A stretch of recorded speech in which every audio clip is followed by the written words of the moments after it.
Hello, this is Dr. Ellison back, and I hope you're ready. I'm excited as we're going into part two of Don't Eat the Garbage Collectors. Wow. Part two of Don't Eat the Garbage Collectors.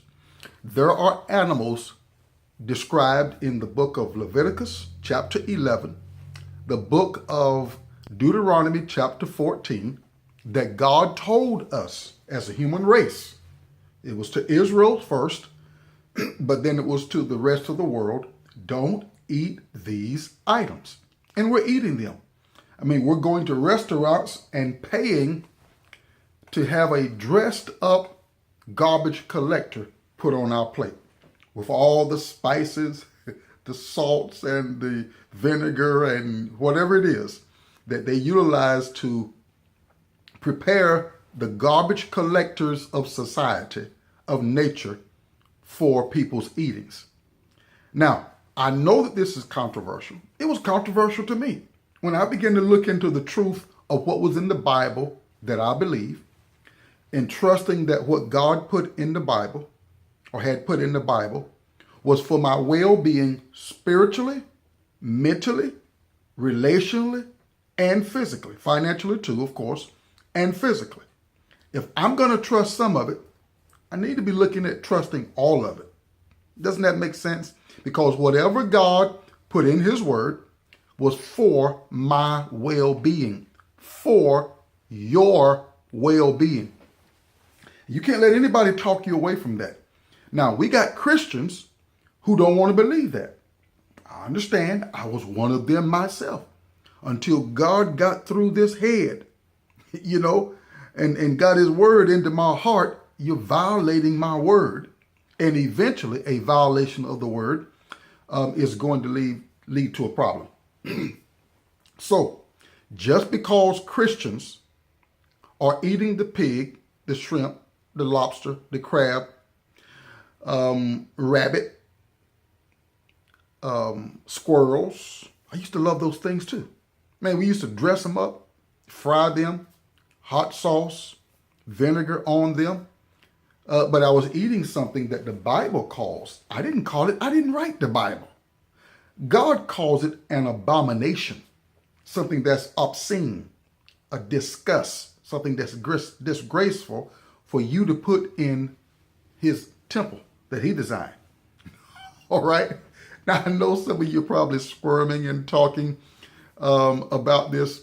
As I mentioned before, try not to throw mental stones, eggs, tomatoes, or any of those things at me until at least you've heard me out. That's a statement that I make usually in seminars when I'm doing seminars. Excuse me. So at least hear me out, because I'm on a mission to present truth to the degrees that I can find it that will empower us to be healthier, feel better, look younger, live longer. Let me go back. That will help you to be healthier, feel better, look younger, and live longer. Now, you're not going to live the quality of life that God intended when you're eating something that he said don't eat. He didn't tell us scientifically why not to eat these items, because I believe that he just trusted that his believers, people who trusted in him, trust in his word, will believe that his wisdom will guide them in the right way. All right? Would guide them in the right way. If he wanted us to eat the garbage collectors of the earth, then he would have told us. When man, for over, I guess about 1,000 years, man didn't even eat meat. And something we need to be considerate about meat is that no meat has fiber. Look it up. Check it out for yourself. No meat has fiber. Am I telling you not to eat meat? No. The Bible didn't tell us not to eat meat. Now, if you choose to be a vegetarian, that's your choice. The earlier people were vegetarians, down to, I think, somewhere close to Noah's generation. But for a while, people, or at least I forgot exactly, but people were vegetarians for a while. until man got the requiring of God, I want some meat. I want some meat. See, he said, well, okay, since you're going to eat meat, here are the clean ones to eat. All right. So Deuteronomy, Leviticus chapter 11 and Deuteronomy chapter 14 talk about the meats not to eat.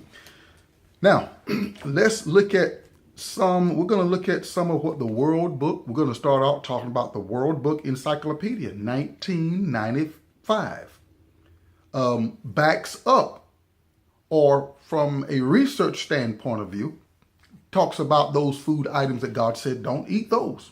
All right. So that you'll see coming from the Bible, but then coming from scientific research, the research is there as well. Now, remember, it's all about having good health. If you eat a plate of shrimp today, it doesn't mean that you're not going to go to heaven. If you continue to eat a plate of shrimp, crab, lobster, and all those kind of things, you may get to heaven a little bit earlier than the rest of us. But it won't keep you out of heaven. But these kind of items can cause you to get there a little bit early. All right, let's get into it. Leviticus chapter 11, verses 1 through 3. I'm going to read this scripture to you here, or these passages of scripture. Now the Lord spake unto Moses and unto Aaron, saying unto them, speak to the children of Israel, saying, these are the beasts which you shall eat among all the beasts that are on the earth. Now notice God said here, these are the ones you are to eat. Whatsoever parts the hoof and is clove-footed, cheweth the cud, among the beasts that shall ye eat. Nevertheless, these shall ye not eat of them that chew the cud, or of them that devour the hoof, as the camel, because he cheweth the cud, that divideth not the hoof, he is unclean unto you. He went on to say the camel, the coney, the hare or the rabbit, the swine, verse 7. And then in verse 9, he says, these shall ye eat of all that are in the waters. These shall you eat of all that are in the waters. All right, listen to this now. Whatsoever that hath fins and scales in the waters. If the fish had fins or scales in the water, now that leaves out your catfish, your shrimp, your lobsters, your crabs, all right? Whatsoever has fins. Verse 12, whatsoever hath no fins, nor scales in the water, that is an abomination to you. The shrimp is an agent to clean the bottom of the sea. All right, just like your lobster and your crab. And you're going to find out some more information scientifically, the way these guys operate. And you make that decision for yourself as to whether you're going to continue to eat something that the Bible says is an abomination. It's a disgust for you to eat that. Verse 13, these are they which you shall have in abomination among the fowls. In other words, these are the things you are not to eat. The eagle, ostrich, vulture, the kite, the raven, the owl, the night hawk, the little owl, the great owl, the stork, the heron, the lapwing, the bat. All right, just wanted to read some scriptures to you. So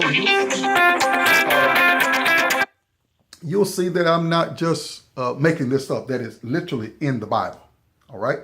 Now, Leviticus chapter 11, let's go back, describes plant-eating mammals or herbivores classified as ruminants. A ruminant is the name given to a grazing animal that has a highly specialized digestive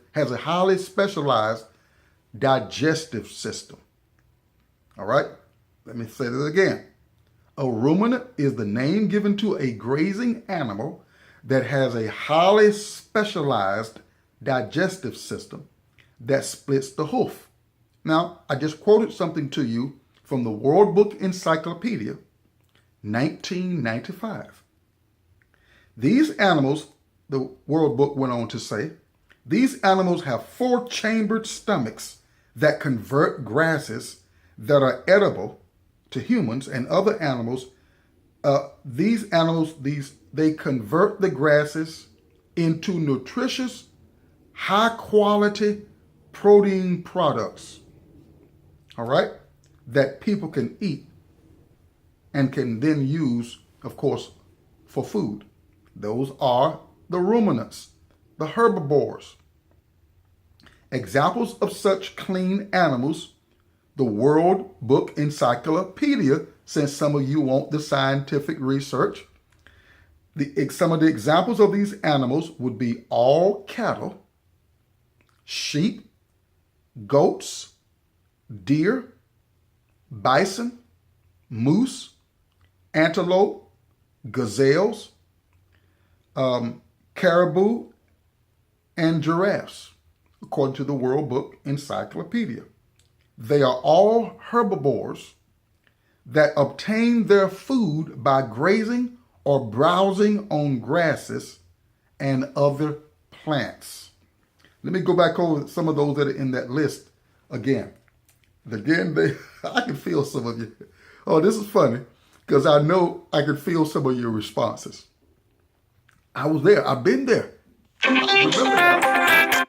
I used to eat just like the average person in the United States. These things used to tickle my taste buds as well. But I learned differently. And I want to be able to live a vibrant, healthy life free of sickness and disease. So these animals, again, are sheep, goats, deer, bison, antelope, moose, gazelles. And again, these are all herbivores, animals that eat plant life, that obtain their food by grazing or browsing on grasses and other plants. Wow, what a mouthful. Now, God created clean animals to provide food and byproducts for human use. He created animals unsuitable for consumption for other purposes. All right? Everything that God created had a purpose. All things don't serve the same purpose. All meats do not serve the purpose of human consumption, nutritious food for humans. That's not the case. All right? So we need to realize that. Some reasons God said don't eat carnivores. Now, these are animals that eat meat. Here are some examples like the wolves or the mountain lions. They help maintain the health of the herds by culling out the older, sick, or the infirmed animals. Now look at God's wisdom here. God created animals like the wolves, mountain lions, to go after the older, the sick, among other herds of animals, so that those herds could stay healthy, so they can continue to do their job. So when we go and eat something that's designed to help clean up the environment, our digestive system was not designed to handle it. So this is why we got to realize God in his wisdom had a purpose as to why you don't eat certain animals. They got a certain job to do. So if you go around and eat up all the garbage collectors, we don't have anybody to clean the earth up. And that's a major problem right there from an environmental standpoint. You don't want to eat the guys that clean the earth. I mean, that's just like saying, well, we want to go and eat the stuff in the garbage truck. We want to hold the garbage truck up at gunpoint. Stop the garbage truck's operation. You know, the garbage truck that comes around and picks up your garbage and my garbage.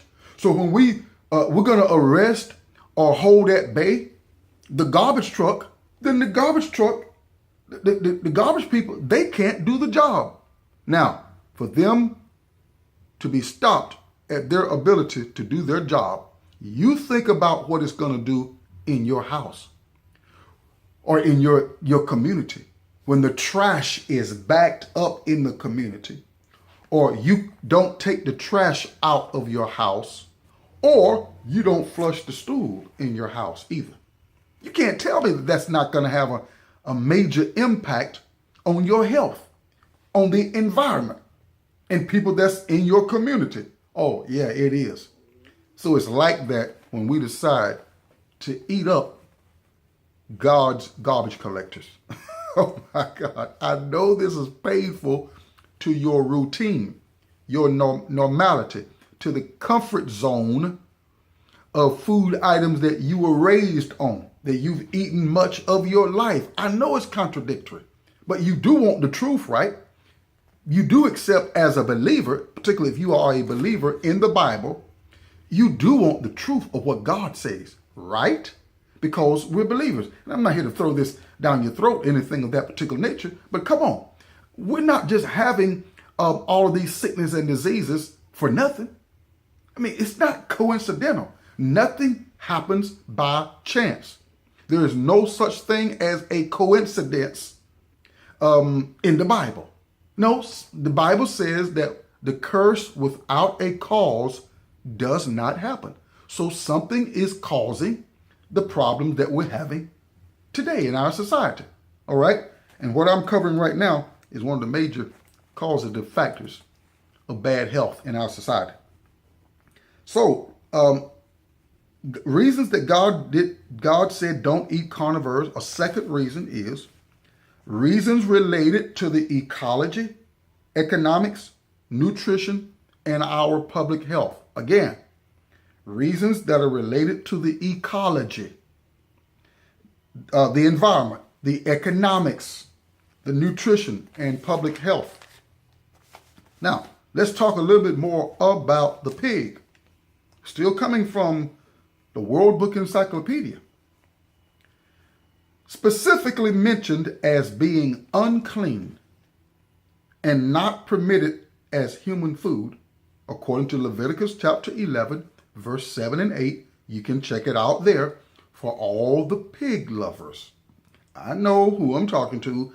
I mean, those of you that love your ham, those of you that love your ham and cheese, your pork chops, your chitterlings. Notice your chitterlings. Now, we love to dress words up. The reality is, it's the hog's intestines. It's the hog's sewage system.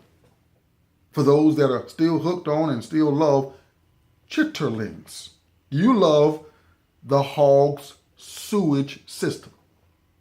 Now, you know it can't be that good, because when you're cooking those things and people come to your house, knock on your door, you're like, hold up just a minute. And you get the spray can and get the spraying because it smells bad in the house.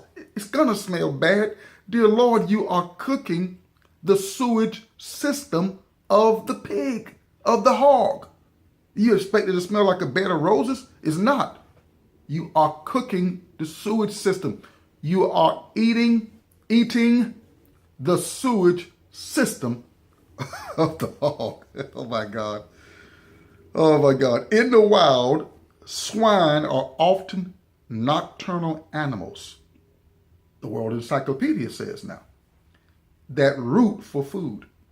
Their nighttime feeding habits should be kept, should have kept their contact with humans at a minimal. World Book Encyclopedia 1995, I'm quoting now. Domesticated pigs have been used as scavengers around human settlements. Omnivorous animals put on weight rapidly by eating anything from garbage to dead animals and human waste. Today, domesticated hogs are fed a diet composed mainly of corn and grain, according to the New Standard Encyclopedia, 1993. Again, domesticated hogs today are fed a diet composed mainly of corn and grain. Now, when you look into that corn, you're going to find in most cases it's genetically engineered corn. It's not even the real corn. It's genetically engineered corn and grains. This is why I tell people you got to watch out for anything that is genetically engineered. Keep it out of your diet. It's going to affect you in many, many, many ways. Genetically engineered. If God wanted a pig tomato, he would have created it that way.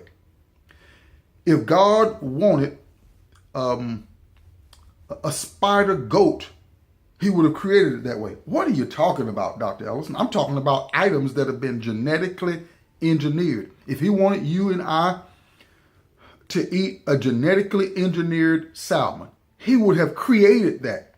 These are items that man has created. Man has tampered with, taking the genes of one species, mixing it with the genes of another species. And when you eat that junk, it causes a whole lot of problems in the physical body. Anything that God did not create, anything that God did not design, is going to have a problem in the physical body, sooner or later. When you're eating it so many times during the day, so many different types of the same stuff, the problems are sooner than later. All right, I got to close out on this one. Well, my time is up. I got to stop there. Oh my God, talking about the pig. We're going to continue in part 3 of Don't Eat the Garbage Collectors. Leave them alone. Let them do their job of cleaning up the environment. But by all means, don't go put them in your body. Now, if you are hooked on a pig, the shrimp, the crab, the lobster, that you go to restaurants and go to stores and buy to pay to eat the garbage collector, you need to pray. You need to believe God to help you to break the habit, and he will. If you want to be helped, you can get help. Break the habit of eating the garbage collector. Now, don't argue with me about it. I didn't write the Bible. God wrote the Bible. I mean, God had the Bible written. It's his word. It's his wisdom in this case as to how to take care of the physical body. There are foods that you never need to eat that are talked about in the Bible. But then some foods that are not even talked about in the Bible, you never want to eat them. They are banned in certain countries and all over the markets here in America. And you need to be watchful of whatever you're putting in your mouth from whatever country you're in. We'll catch you on the next broadcast. Next time.